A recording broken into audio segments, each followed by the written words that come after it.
Hallo ihr liebe Leute, hier ist wieder der Yankee mit Let's Play Uncharted Drakes Schicksal auf Pelzig. Und wir haben immer noch die Schießerei gegen die illustre Xelle vor uns. Und das probieren wir doch jetzt gerade noch einmal. So. Dafür wirst du bezahlen. Alter. So, wo ist dann der elende Freako? Na? Nein, in der AK ist nichts mehr drin, das ist schade. Probieren wir hier die Deckung zu verlassen. Und ich mag nur mich hier irgendwie dran schmiegen. Das geht nicht. Was babbelst du? Da können wir leider auch nichts machen. Na gut, dann müssen wir wohl oder übel hier durchschwimmen. Da, da, da, da. Da, da, da, da. Da, da. Boah!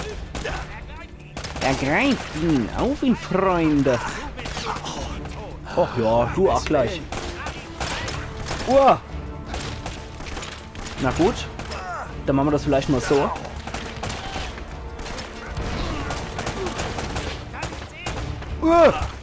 So. Jetzt laden wir mal noch. Um ehrlich zu sein, bin ich froh, dass ich Facecam dabei habe, weil sonst steht total die Fratze bei mir sehen, wie ich mich bei deiner Schießerei hier mit meinem Gesicht noch wind wie Schlangen. Das ist echt kein schöner Abblick. Das ist wie wenn man ganz konzentriert irgendwas macht und dabei noch so die Zunge raushängt. So, den Ende haben wir jetzt auch noch mit dem Kopfschuss erledigt. So. Na also, so wird das doch gemacht. Gut. Jetzt hätte ich ganz gern... Nee, Quatsch. Ich mag weiterhin Pistole-Munition haben. Ich mag mit der schlichter Kämpfer. So, das ist gut. Du laden wir auch mal gleich noch, was irgendwie möglich ist und geht. Da hat er Mikro, da hat er AK. Sehr gut. Okay. Das ist doch ganz gut soweit. Jetzt nehmen wir nochmal mit, was möglich ist. Das ist sehr gut. Okay, hier haben wir wieder alles voll. Und ich glaube, das dürfte es auch da gewesen sein jetzt. Ah, Wes. Ja, aber die hat mir leider zu wenig Schuss. Klar, die machen einen One-Hit-Kill. Aber trotzdem sind wir die mit zu wenig Munition behaftet, die Dinger. Na gut, jetzt können wir da wahrscheinlich auch... Ne, da können wir nicht hoch. Na gut. Dann muss es wohl doch hier sein. Aber ich weiß noch, bei dem Spiel ist irgendwie entweder man klettert oder man schießt.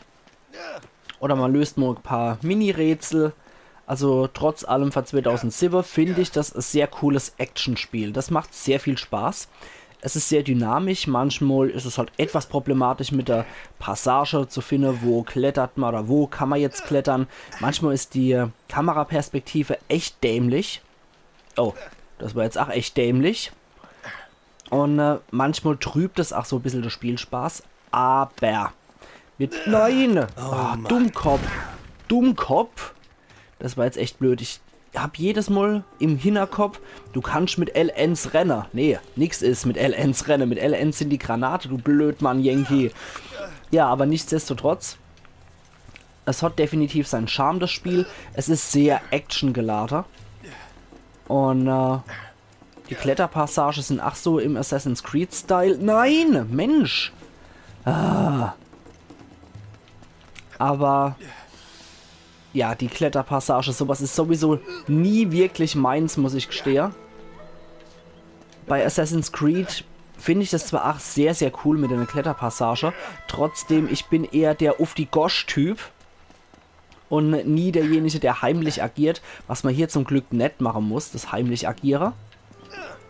Aber ich bin einfach nicht so der Typ für Heimlichkeit. Deswegen bin ich auch bei Assassin's Creed eher so ein, ja, Hau drauf Typ. Nein, nein! Och Mensch, ich muss es doch echt immer irgendwie versauen. Das gibt's doch gar nicht. Na gut, jetzt nochmal letztes Mal. Jetzt weiß ich auch, dass da drüben nichts mehr zu holen ist. So, zack und zack. Geh wieder hoch. Und hier geht's wieder weiter. Und hier gehst du wieder hoch. Und dann gehen wir do entlang. Boah, und dann gehst du do entlang. Und do geht's weiter. So, jetzt hat aber. Jetzt kommt bestimmt wieder die nächste Handlanger, genau. Voll in der Ranzer. Du bist tot. Mist. Na gut, dann müssen wir halt wieder so agieren. Der kriegt Munition in der Brustkorb reingeschossen, der Typ, und macht noch weiter. Also, das ist nämlich definitiv Arbeitseifer. Mann. Ja, er ist dort drüber, ich sehe es. Ihr Scheißtypen. Da, die ist für euch. Okay, ich hoffe, es hat einer erwischt. Ich sollte weiter noch hingehen. Wow, da hat einer dickes Kaliber parat wieder. So ein Granatwerfer. Mensch, komm her. Dich mache ich fertig. Du dummer Hund, komm her. So, geht doch. Okay, die AK ist leider all. Da geht nichts mehr. Wow, scheiße, aber die Moss kann ich nicht mehr. Wow, da ist der Typ. Okay, den habe ich mit M-Schuss über den Haufen schießen können.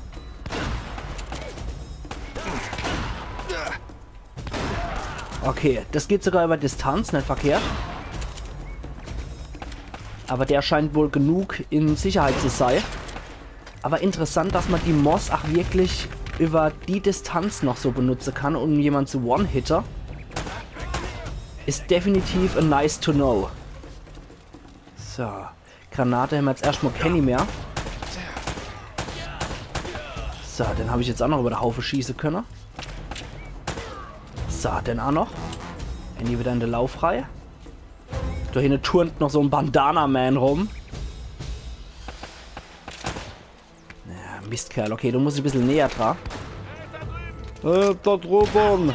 Halt die Schnees, du Speckbauch. Ja, ich schieße jetzt einfach mal über den Haufen, was geht. Verdammt. Ja, verdammt. Na gut. Dort hat es noch gereicht. Ich hole nochmal, was irgend möglich ist. Hier war noch was. Ja, sehr gut. Okay. Dann sollte ich hier noch bei der Knabe holen, was es gibt. AK-Munition ist immer gut. Die Moss lassen wir mal Moss sein. Und holen uns, was hier möglich ist noch. Okay, dort drüber war noch einer mit einem fette Kaliber. Das mag ich auch, aber. So. Das hilft uns jetzt erst einmal, denke ich. Wenn die nächste Bursche kommen, dann können wir hier wieder einen Großangriff starten. Auf der anderen Seite, nee. Das Gebiet ist wieder leer geballert. Da wird jetzt erstmal nichts mehr kommen. Laden wir hier mal voll noch. Da ist noch ein AK. Das ist gut. Ach ja, ich finde es immer so ein bisschen Selbstbediener-lademäßig. Man knallt die Tür erst über den Haufen und dann flattert man noch die Munition. Aber ich glaube, beim echten Schatzsucher, der geht wahrscheinlich auch noch flattern, was die Bursche so noch in der Tasche haben. Da blitzt wieder was. Schon seit Ewigkeiten keiner mehr gefunden. Ein goldenes Fischamulett. Trophäe erhalten in Kupfer, Schatzsucher-Neuling. Ja, das hatten wir schon mal in Silber, wenn mich nicht alles täuscht. Genau. Sehr gut. Und auch hier auf rechts Schatzsucher-Neuling.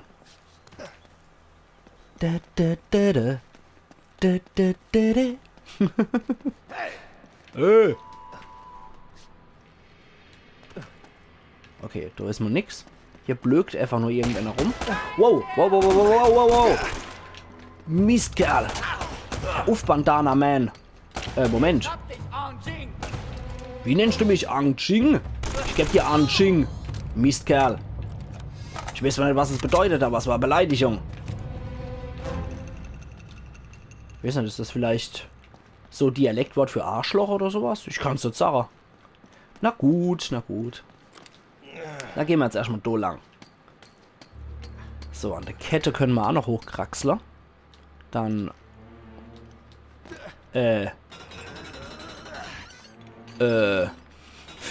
keine Ahnung, was ich machen muss, aber ich glaube, das sieht ganz gut aus.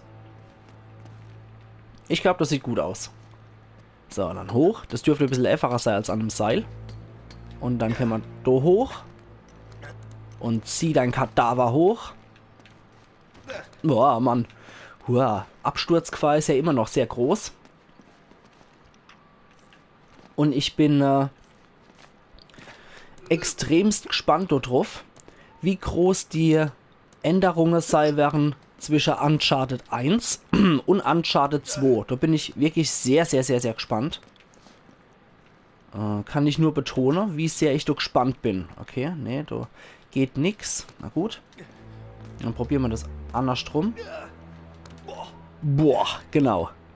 Ja, weil bei Assassin's Creed 1 und 2 war ja auch ein gewaltiger Unterschied dazwischen.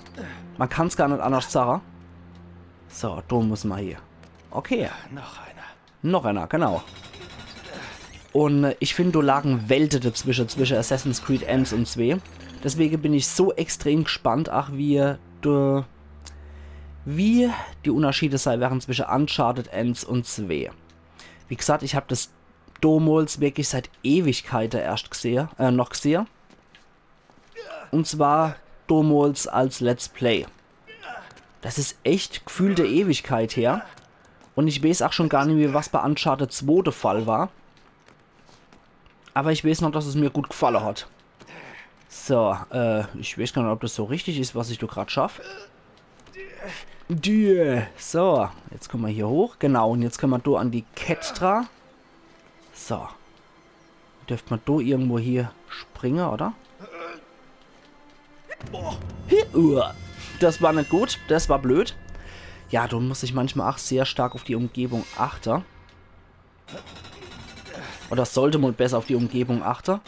Weil, ja, vielleicht kann ich das auch hier schon schaffen mit dem Sprung. Gucken wir mal. Kommt er da dran? Ne, da kommt er nicht dran. Das ist nicht möglich. Dummkopf. Na, scheiße. Na gut. Machen wir das so. So Sprünge kriegt er locker hier. Aber das andere, das kriegt er nicht gebacken. Schon ein bisschen komisch, der alte Nathan.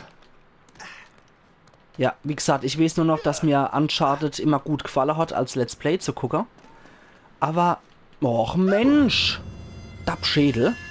Aber ich habe echt nicht mehr im Kopf, was da bei 2 los war. Von daher wird es definitiv, auch wenn ich es mal gesehen habe, für mich ein blindes Let's Play sei. In der Zeit, wo ich das damals geguckt habe, so 2011 rum war das, glaube ich. Oder 2012, ich kann es schon gar nicht mehr sagen. Auf jeden Fall ist es schon eine Weile her und ich habe damals auch sehr viel Zeit geguckt. Weswegen ich da nicht so klare Erinnerungen dran habe, wie zum Beispiel an das Outlast Let's Play von Gronkh, was ich wirklich explizit teilweise sehr stark in Erinnerung hat. Während die Uncharted Let's Plays einfach nur einen guten Eindruck hinterlassen haben, aber ich habe nicht mehr genau im Kopf, was da eigentlich los war. Nee. Oh, das ist frustrierend. Das ist für mich sehr frustrierend, wenn ich nicht weiß, wo ich jetzt lang... Wenn ich jetzt nicht weiß, wo ich lang muss, da ist das schon etwas doof. Ich weiß ja gar nicht, wo ich da... Du links muss ich ja offensichtlich du hier. Aber du kannst nicht springen. Das macht er nicht. Der macht nur einen komischen Sprung nur rechts, der mich dann wieder ins Nichts führt. Okay, ich probiere das jetzt noch einmal. Bäh. Hopp, hopp. Boah. Okay. Weil es gibt ja sehr viele Leute, die ein riesen Fan von der Uncharted-Reihe sind. Und ich mag euch ja auch nicht enttäuschen, wenn ich ein bisschen blöd mich teilweise hier anstelle. Ach, do neben. Okay, jetzt habe ich es gesehen. Ja, ich mag euch ja alle auch nicht enttäuschen, weil ich weiß, dass sehr viele Leute das mögen und ich bin generell ein Fan von Naughty Dog. Wow! Bin generell ein Fan von Naughty Dog und finde, dass die großartige Arbeit leisten. Und das möchte ich definitiv auch würdigen, das Ganze. Weil die wirklich extrem gut die Arbeit leisten. Und ich finde definitiv, sowas muss auch gewürdigt werden, wenn Leute, Entwickler, sehr gut die Arbeit leisten. So, jetzt sind wir noch da, wo wir ursprünglich hier wollten. Und zack.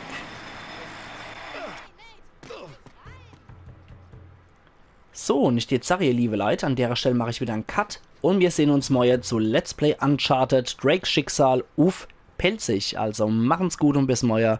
Ian Yankee. Dummkopf, kauft da Uhr. Dann weiß ich doch Bescheid, dass wir noch 5 Minuten haben. Das gibt's doch gar nicht. Also Entschuldigung, ihr liebe Leute, ich habe mich mal wieder in der Zeit verschätzt. Das heißt, wir haben noch locker 5 Minuten. Und die nutzen wir natürlich auch. Also bewusst will ich ja nicht mit 14 Minuten ohne ein paar zerquetschte hier rumhampler. Das heißt, wir haben definitiv noch Zeit. und die nutze mal. Ich sollte mir echt mal irgendwie eine Stoppuhr oder so holen, die ich dabei benutzen kann. Weil hin und wieder verdummbeitel ich die Zeit, wenn ich einfach nur auf die Uhr gucke und dann denke, okay, ja, jetzt hast du die 20 Minuten, dann geht's bis dann und dann. Aber manchmal, wenn man so im Eifer des Gefechts ist und sich ablenken lässt, dann ist man halt auch anders in seinem Film mit dabei. Ich sollte vielleicht einmal hier abschießen.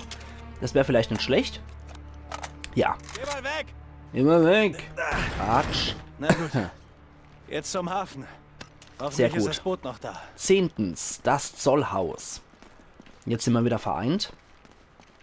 Da kann ich definitiv nur wieder sagen, wer hat an der Uhr gedreht? Ach ja, ach ja. Kann die auch hier Kasper Affe-Moves machen oder wie sieht's aus?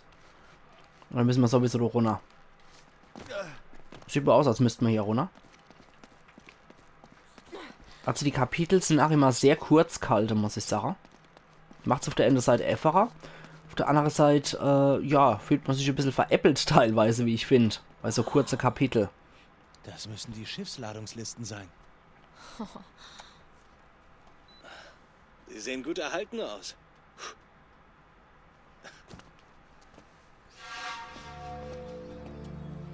Hey, komm mal her. Komm mal Das du ist her. Die Esperanza. Herkunft Callao, Peru. Ladung 800 Goldbarren, 1200 Silber, Smaragde, Goldmasken, Schmuck. Wow, du liest Alter. Spanisch aus dem 16. Jahrhundert? Doch nicht bloß ein Grabräuber, was?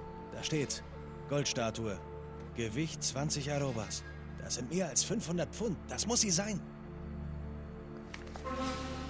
Geil. Wow, Sieh mal an. das Ding sieht unheimlich aus.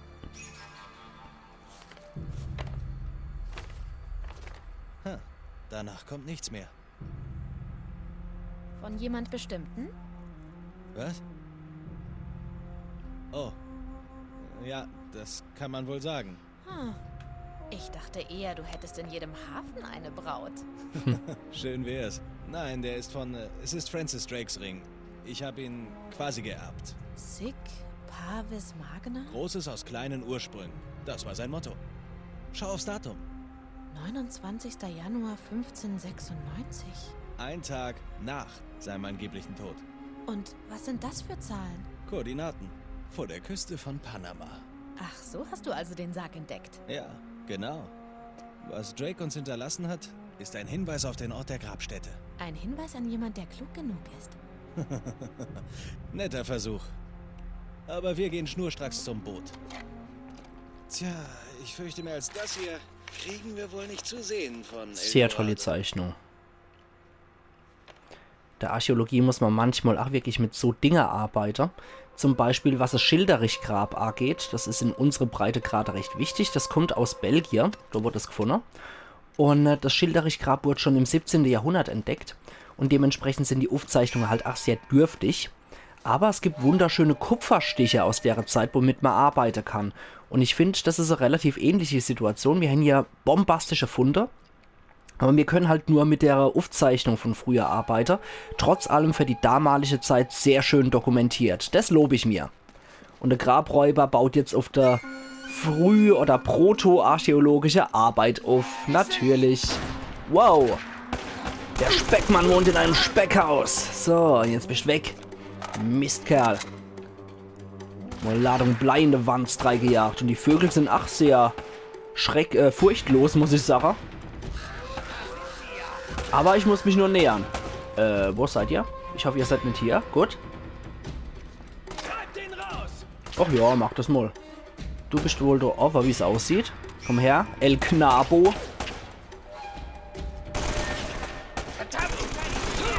So. Du ist der andere, der Bandana-Man mal wieder. Wow, wow, wow, wow. Wo sind die anderen Gesichter? Okay. Die hat jetzt hier den Platz besetzt. Na toll. Ah, da ist er. Der El Knabo. Jetzt ist er weg. Okay. So, wo bist du? Wow. Okay. Das war etwas gemein. Na gut, das machen wir ein bisschen anders jetzt. So. Gehen jetzt mal hoch. Den Kampf will ich auf jeden Fall nochmal bestehen, bevor ich dann hier den Cut mache. Oh, wie fühlt sich das an? Okay, das war mit dem Kopfschuss hier gerichtet, nicht schlecht. Okay. Wo bist du? Wo bist du? Ich sehe dich doch. Anglerhut, man. Wow, okay. Ach, komm her, Anglerman. So.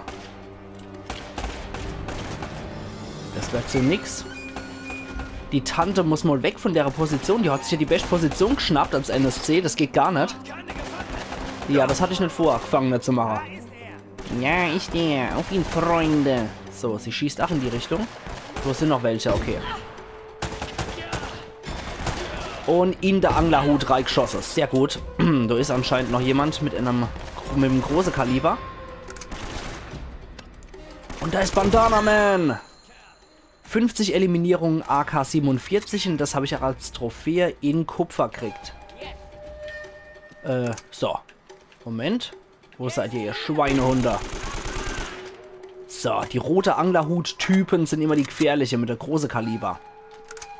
Und ich gehe jetzt Sache. Ich sammle jetzt hier noch Ei, was geht.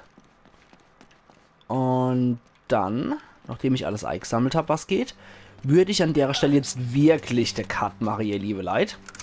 Und sag an der Stelle nochmal Entschuldigung davor, dass ich hier wieder mich mit der Zeit verschätzt habe. Und wir sehen uns dann morgen wieder zur Let's Play Uncharted Drakes Schicksal. Uff, pelzig. Wo bist du, du Scheißkerl? Da bist du. Also machen's gut und bis morgen. Ian Yankee.